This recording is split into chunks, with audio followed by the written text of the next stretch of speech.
Yes guys, welcome to RGHandhelds once again, and thank you for joining in. Today we're checking out AyaNeo's new Pocket ACE handheld.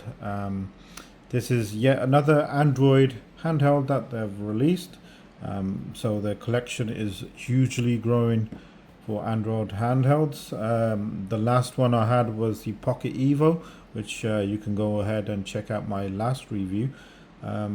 So let's go ahead and unbox this thing. Before we do that, we'll just take a quick look at the specs. You can see a few specs down the side, but basically you have a 4.5-inch borderless full screen. You got surge linear motor. You got a 6,000 milliamp battery inside. You got Hall sensing sticks, linear triggers, and it's running on that Qualcomm Snapdragon G3x Gen2. So those are the main specs. I mean, you got a few specs down the side. It's got fingerprint reader, micro SD card, and the rest we've more or less mentioned. This particular one I believe is the black one. It's got 128 gig and 8 gig of RAM. Just want to say a huge thanks to Arthur Zhang and Light and Pan for arranging this review model for me. Thank you very much as always, guys. So let's go ahead and unbox this thing, and we'll get some a little bit of emulation running as well, just to see what it's capable of, and we'll compare it to a couple high-end Android handhelds on the market that are similar to this. And looking at it, it does look really nice. I like that black version. It looks really spectacular. Quick look in the box, guys. Nothing too spectacular in the box, but as always, you're gonna have your Type-C cable in there, guys. I won't bother taking that out completely. And I presume these are just the manuals, as per manuals, the usual manuals. Won't bore you to death with them, guys. So let's just put that aside and have a look at the main device. And let's just switch this thing on. Let's take this sticker off. Get the sticker out of the way, and that is the device, guys.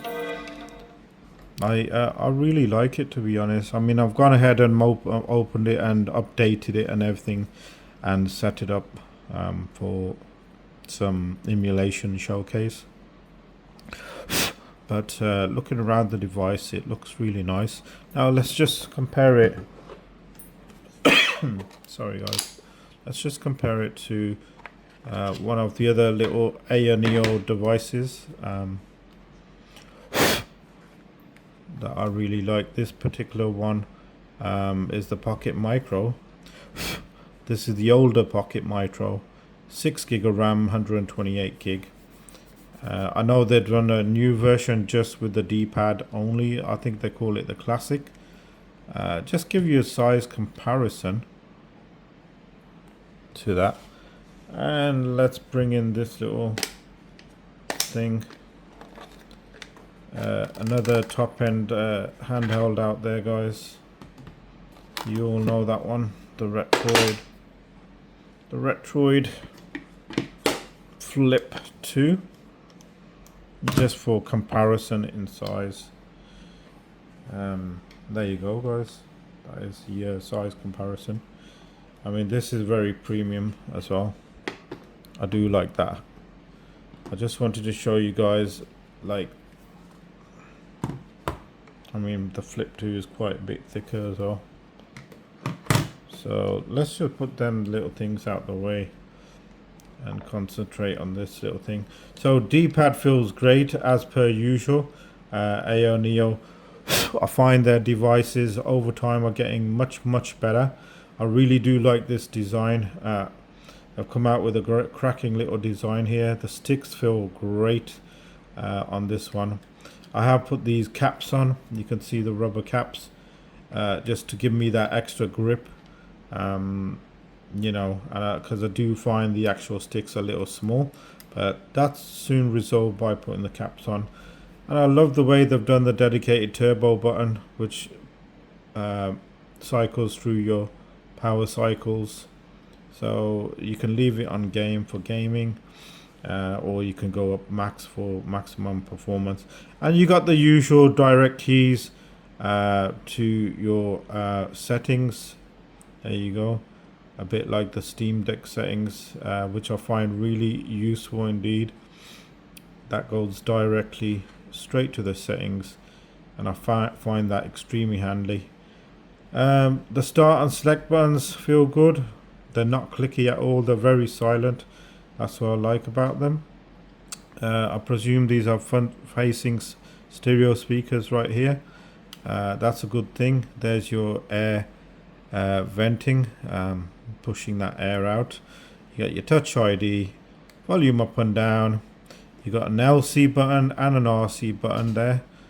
Presume you can program these in the settings. You got R1, L1, R2, L2 on the top, and it's got that really nice analog trigger on the R2, L2. You're gonna need them for driving games, I guess. So the button play is decent. It's pretty decent on here. The buttons feel nice as well. Down the side you got the micro SD card slot. Down the bottom, Type C and a little microphone.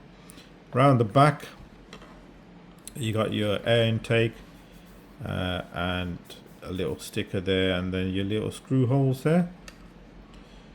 So that is basically most of the device covered. Build quality, very nice indeed. Feels very premium actually. I know you can get a glass screen protector that actually covers the whole thing on this one. I'll have to have a look online, see what they have. I think you can get it on AliExpress, but I have gone ahead and got one of these fancy 3D printed cases similar to, you know, these.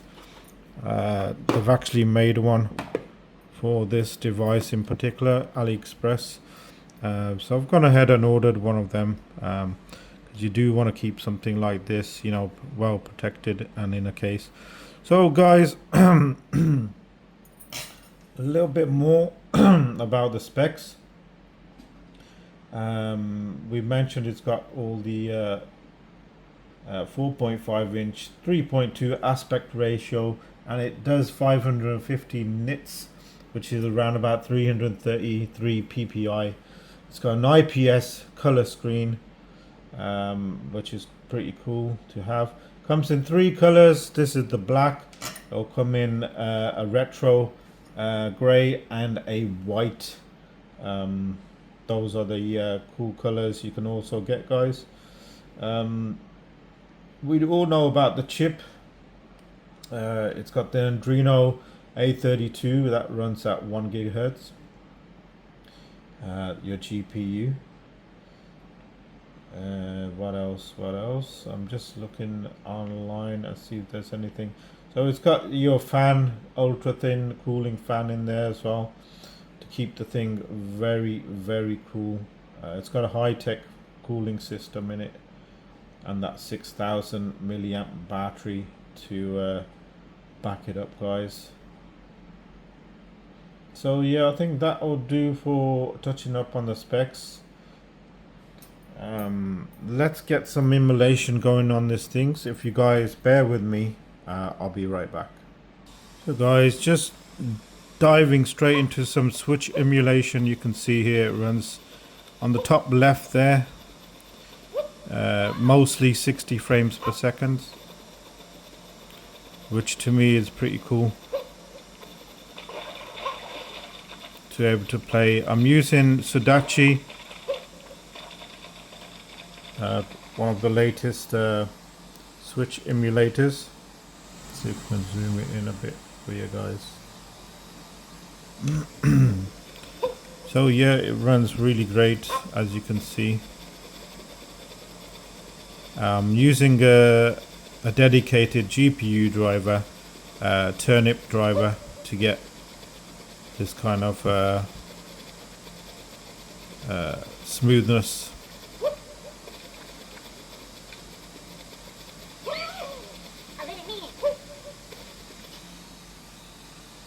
So Super Mario 3D World, guys. You can see on the top left there running around about 60 frames per second again. Quite impressive.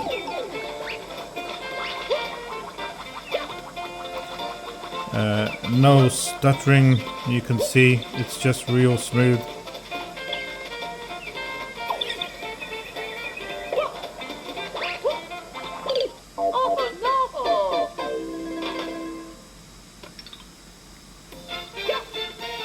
Quite impressive actually.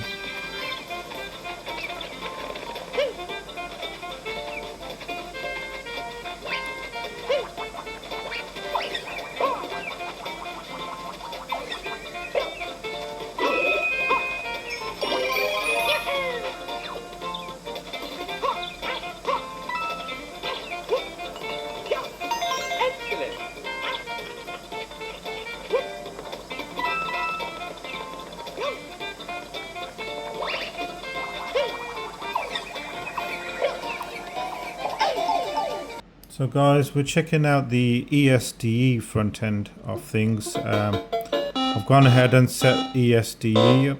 Let me just put the volume down a bit.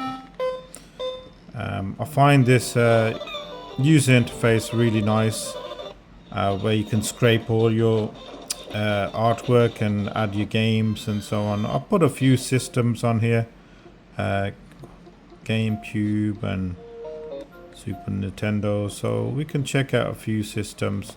Let's kick it off with a bit of MAME, straight into a bit of MAME with the Afterburner 2. And it works really well. This one's obviously using the RetroArch emulator, but you can actually set it to standalone emulators.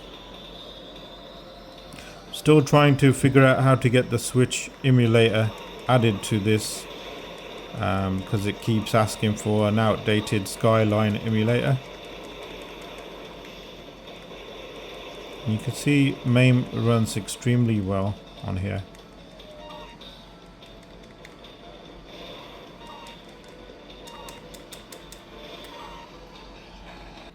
So guys, a bit of Alien Breed on the Amiga emulator. As you can see, it runs really good.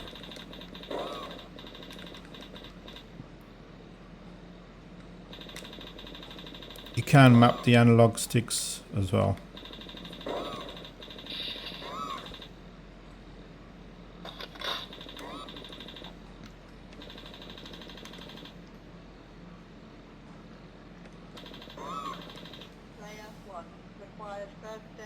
So let's kick it off with a Mario Kart.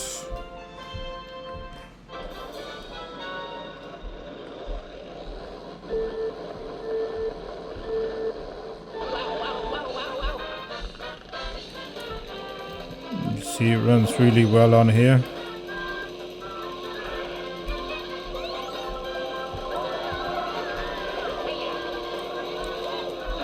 I don't really have it on maximum profile, just on the gaming profile. It runs full frames. GameCube, guys, GameCube.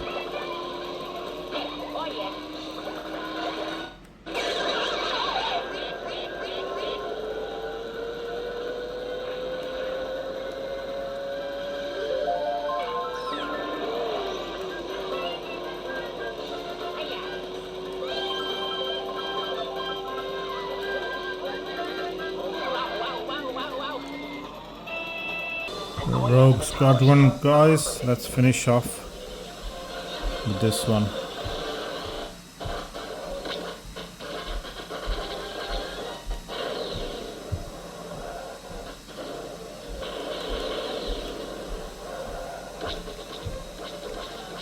Biggs, Wedge, follow me.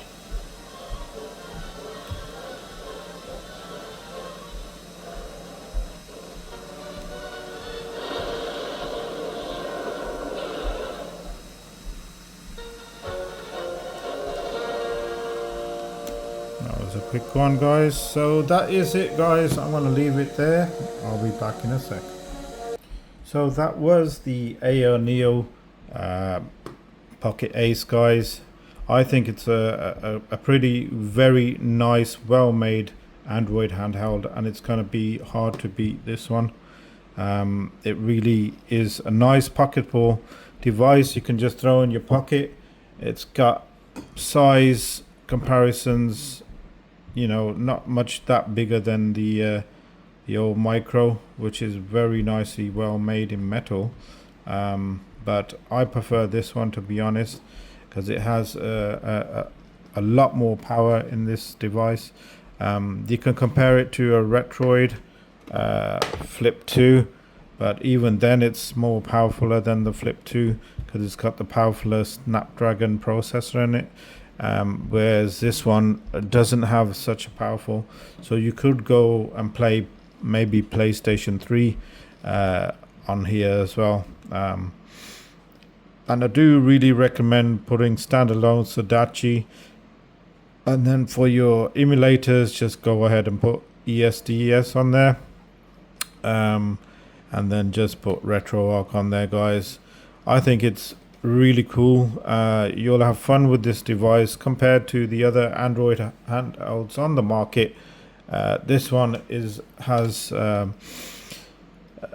it's just really nice, compact, and the quality of the device, I have to keep mentioning the quality, guys. I'm really impressed with this. Definitely one of AyaNeo's best Android handhelds, and trust me, they have a few. Them speakers are really nice as well. I like the way you can just go ahead and quickly access all your controls from here. You know, direct straight to the controls, performance modes, Touch ID, everything's just there, guys. It's amazing. I highly recommend to get this device if you haven't already. I know you can grab it on their website now. I believe the Indigo is just finished, and these are starting to ship now. This was a prototype unit sent to me from AyaNeo. Thank you very much for that indeed, and thank you very much everyone for watching. I hope you really liked the video. I hope you enjoyed the video, and I've given you a little insight into the AyaNeo Pocket Ace as what it can actually do, and boy does it do it well. Very impressive indeed. So go ahead, guys, get yourself one. Highly recommended from RGHandhelds, and we will see you soon.